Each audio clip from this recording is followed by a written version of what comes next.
प्रिय छात्रों, आज हम सीखेंगे बही खाते में व्यापारिक बट्टा और नकद बट्टा क्या होता है।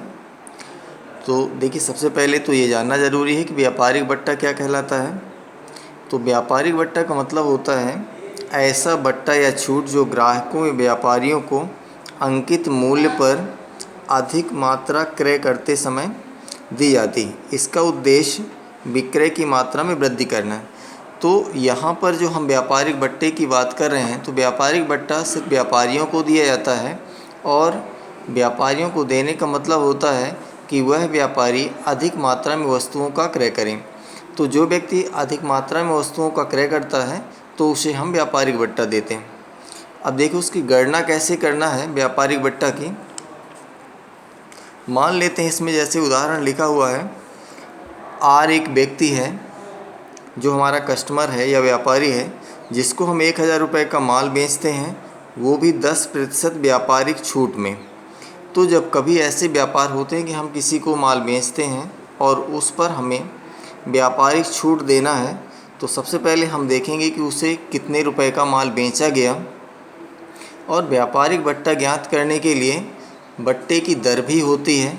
तो हम यहाँ पर सिंपल सा काम क्या करते हैं, जो उस वस्तु का अंकित मूल्य होता है या वस्तुओं का जो मूल्य होता है, तो उस पर हम बट्टा ज्ञात करते हैं। तो यहाँ पर देखिए, जैसे अंकित मूल्य हमारा कितना है, या वस्तु का मूल्य हो गया 1000 रुपये और हमारी ब्याज की दर कितनी है 10%।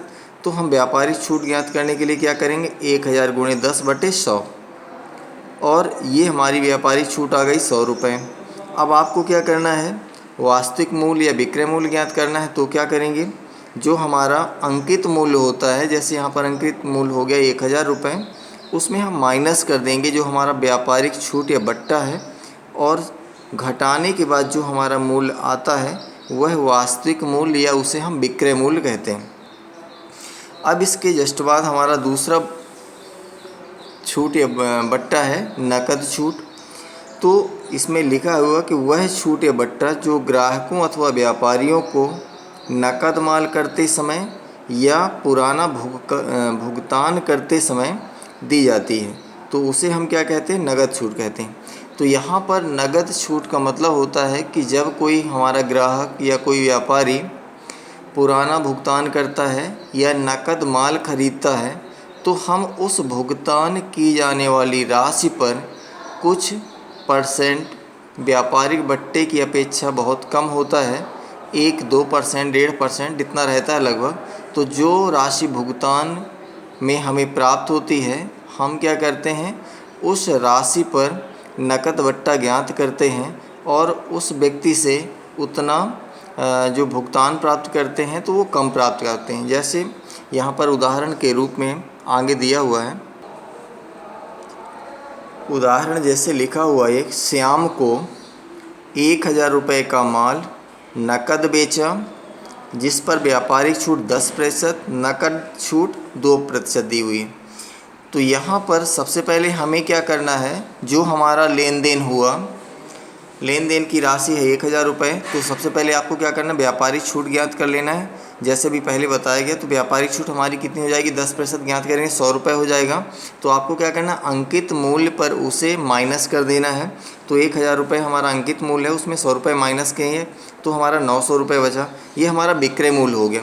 अब आपको क्या करना है, जब नकद बट्टा ज्ञात करना है, तो जितना पेमेंट किया जाता है, मान लेते कि यहाँ पर 1000 रुपये का जो लेन देन हुआ था वो पूरा नकद था, तो हम नकद बट्टा कैसे ज्ञात करेंगे, जो हमारा विक्रय मूल्य आया है उसका भुगतान हमें प्राप्त हो रहा है, तो 900 का 2% ज्ञात कर लेंगे, तो ये 18 रुपये हो जाएगा।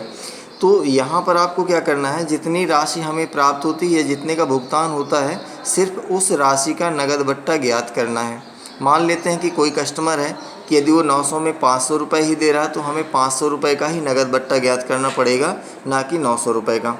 तो देखिए, यहाँ पर भुगतान की राशि क्या हो जाएगी, जब हम 900 रुपये का पूरा भुगतान कर रहे हैं और 900 रुपये में 2% हमें डिस्काउंट भी देना है, तो 18 रुपये हम डिस्काउंट दे देंगे, तो हम उससे राशि कितना प्राप्त करेंगे, 882 रुपये।